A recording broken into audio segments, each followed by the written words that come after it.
In 1990, Christopher impresses all teachers in school by completing a test that took Einstein 3 days in just a few hours.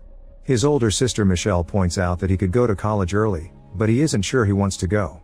On their way out, a soldier notices that Christopher has a cartoon robot on his t-shirt and scolds him, reminding him that war is coming. The robot on that shirt is Cosmo, the protagonist of a popular cartoon show. However, because anti-robot sentiment is growing around the nation, the show gets cancelled.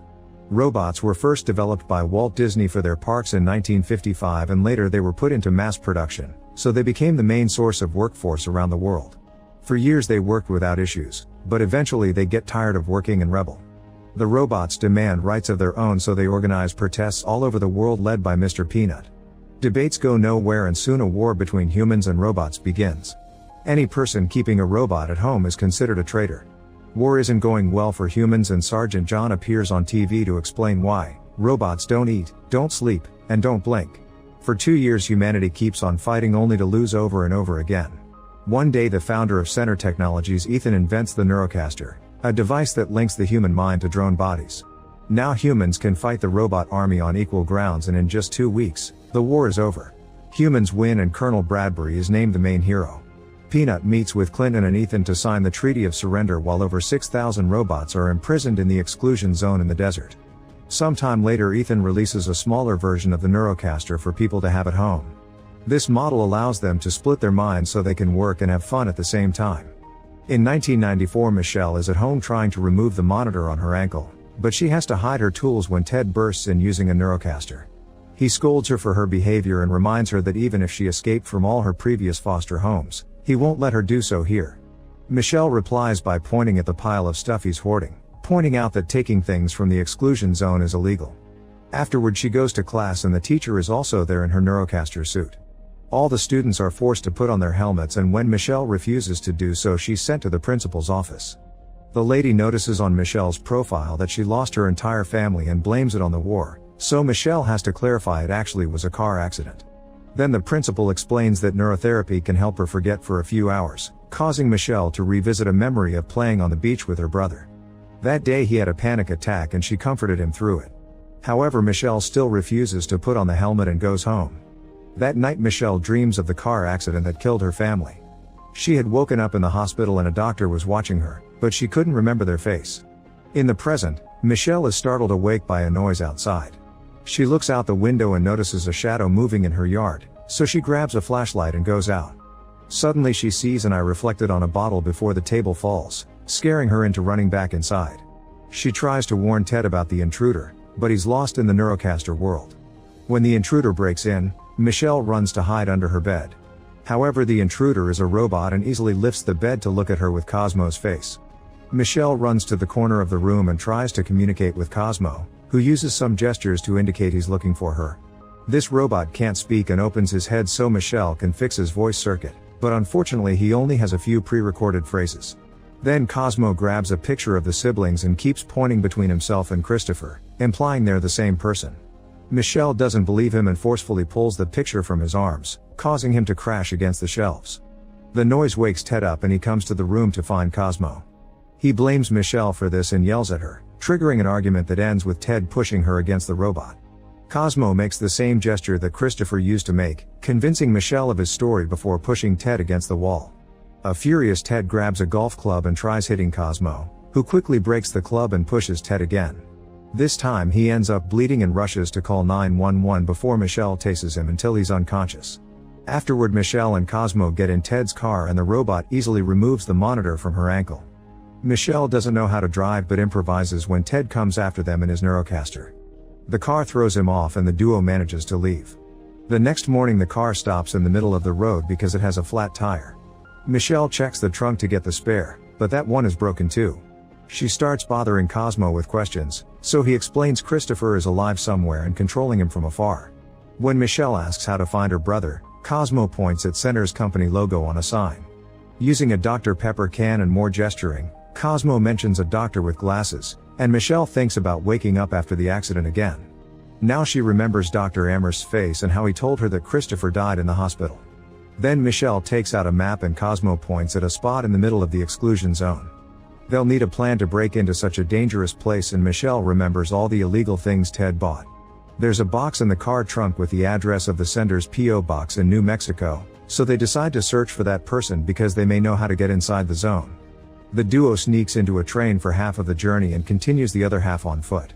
In the evening, Michelle stops at a store for food, and when she comes out she sees a truck coming, so she drags Cosmo to an alley to hide.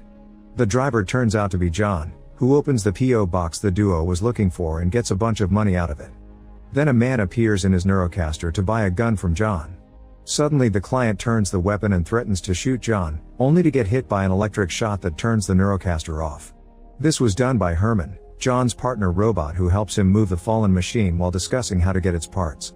While they're distracted, Michelle and Cosmo sneak into the back of the truck. Meanwhile, Bradbury finds Ted's abandoned car.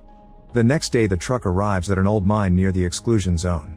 John and Herman move their latest acquisitions inside, unaware that Michelle and Cosmo are hiding in a box.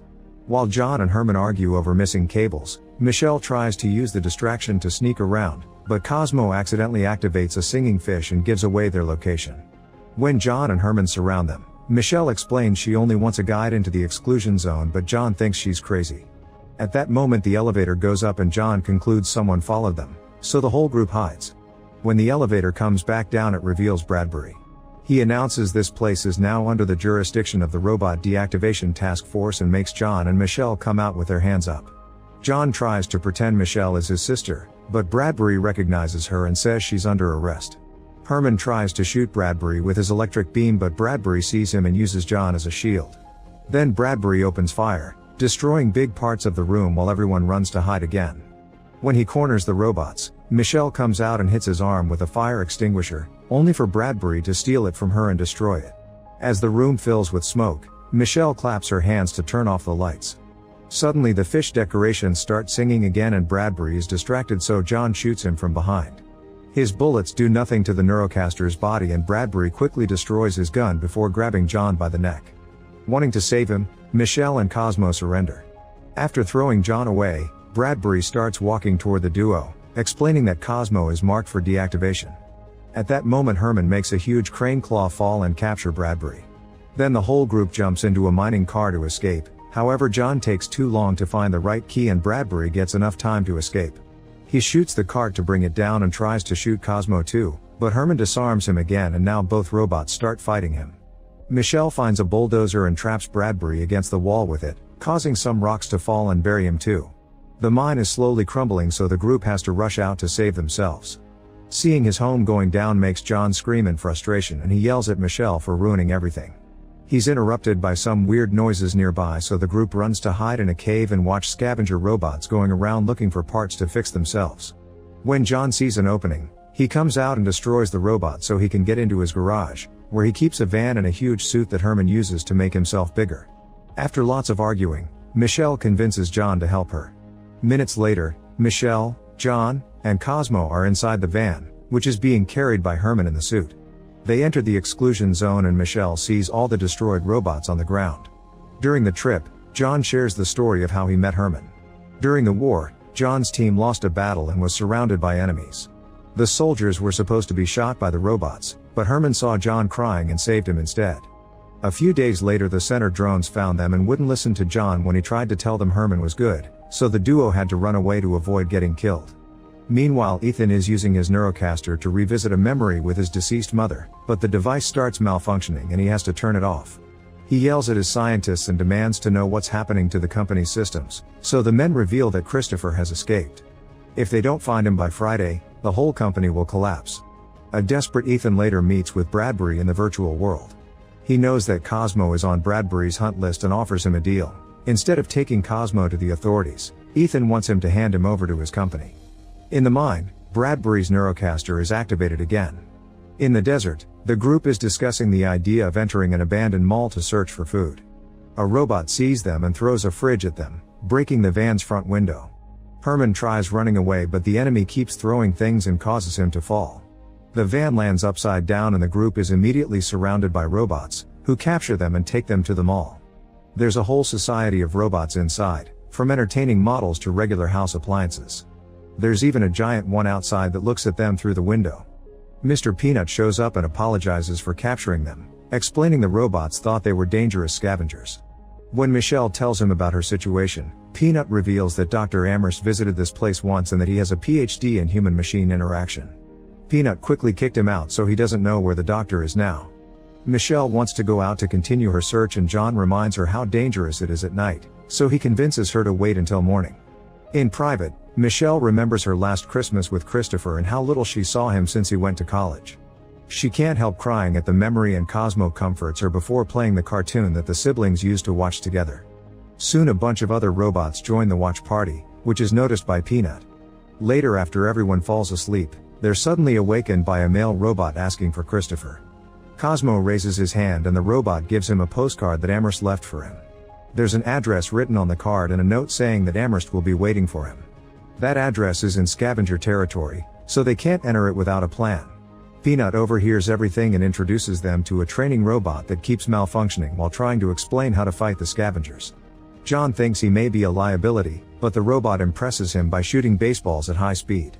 In the morning, Bradbury makes it to the exclusion zone and watches them all from afar, noticing that the group is leaving in Peanut's car. They spend the whole day driving, and by nighttime they finally make it to an abandoned amusement park where the address is supposed to be located. Michelle sees lights in one of the attractions, so she concludes someone must be around. Suddenly a huge clown head activates and creepy robots begin appearing around the heroes. The group immediately begins running as they shoot at any enemy that gets too close. Peanut tries to communicate with them, but the creepy robots only know how to growl. The group makes it to the building with the lights only to discover the doors are fake. The robots are coming closer and they don't know what to do. Suddenly more lights are turned on around the park and music starts playing on the speakers while fire comes out from a few statues. The robots back off in fear before a trap door opens under the group, causing them to slide down into a hidden tunnel. In an underground room they finally find Amherst, who is excited to see the postcard in Cosmo's hand.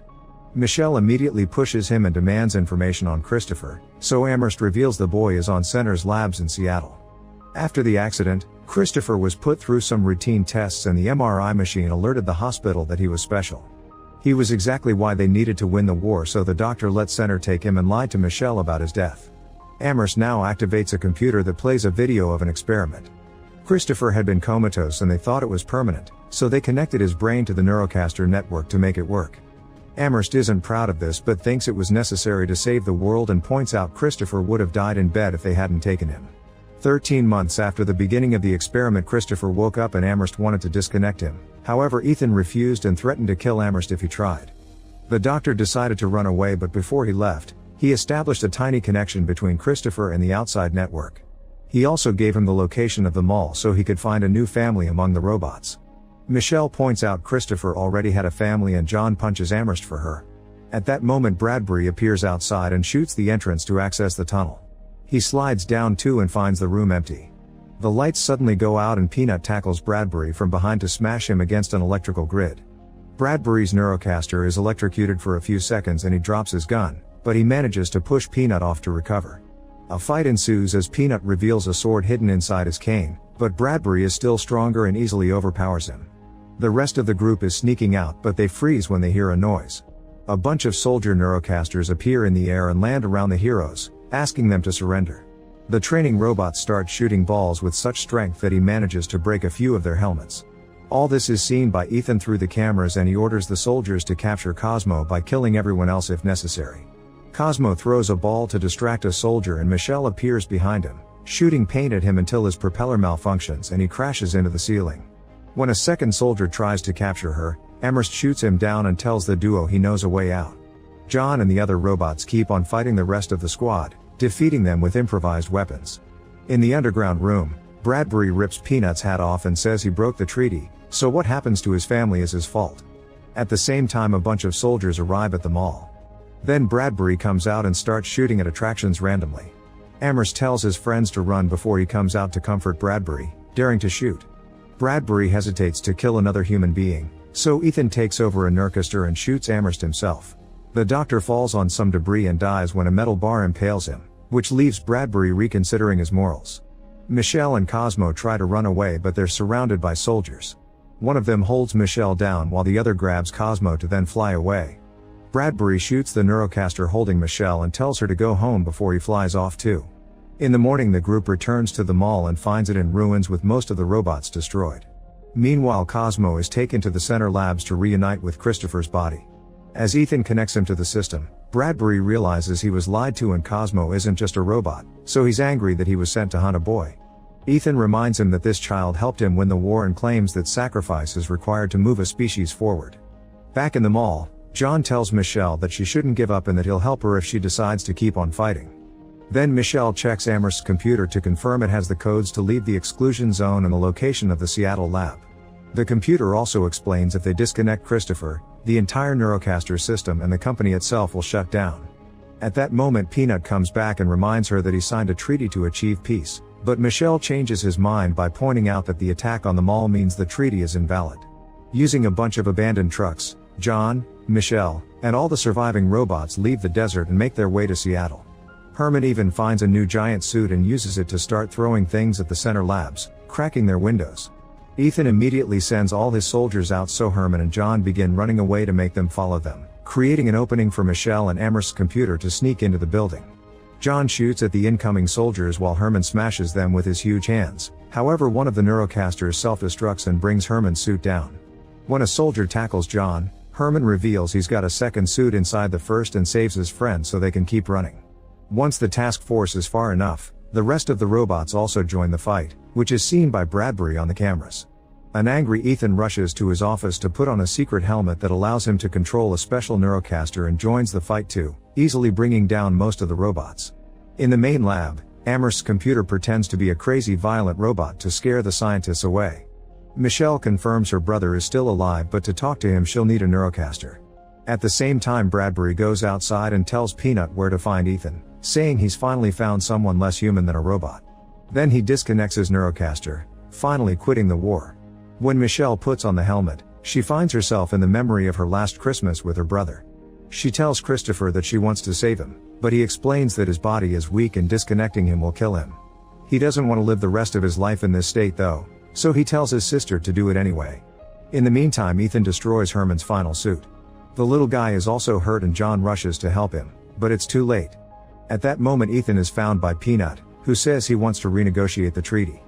In the lab, Michelle refuses to disconnect her brother because she doesn't want to lose him again. Christopher insists he hasn't felt anything in years so he can't be saved, but her friends do need the help. After lots of tears, Michelle says goodbye to Christopher and returns to the real world to finally disconnect him. All the Neurocasters instantly go down and the robots celebrate their victory. John is still sad over Herman, whose head suddenly opens and reveals a tiny robot inside. Chaos takes over the world as all computers stop working. The news starts covering Center's experiments on a human child and Ethan is arrested while people begin asking for the exclusion zone to be taken down. In the desert, John and the robots help Michelle make a video in which she tells people to leave their helmets behind and enjoy the world again. Meanwhile Cosmo is thrown in the trash, but his head suddenly moves. Make sure to subscribe and turn on notifications so you can watch more videos like this. Thanks for watching.